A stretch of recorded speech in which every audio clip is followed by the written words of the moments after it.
Siguradong may scam ka kapag ganito ka bumili online. Hi, I'm Dan, your tech tito here in Bulacan. Aalamin natin ngayon kung bakit lagi kang nai-scam.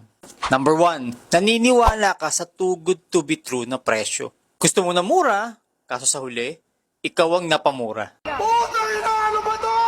Number 2, hindi ka nagche-check ng profile ng seller. Nagmamadali ka magbayad, pero red flag pala yung profile niya. Number 3, payment first.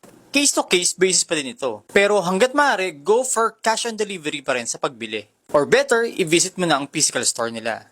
Kasi kung bibili ka, siguraduhin mo na sulit ang pera mo. Always check ang business page. Kung may legit followers, at kung may mga recent clients na madalas nakapost sa mga wall nila.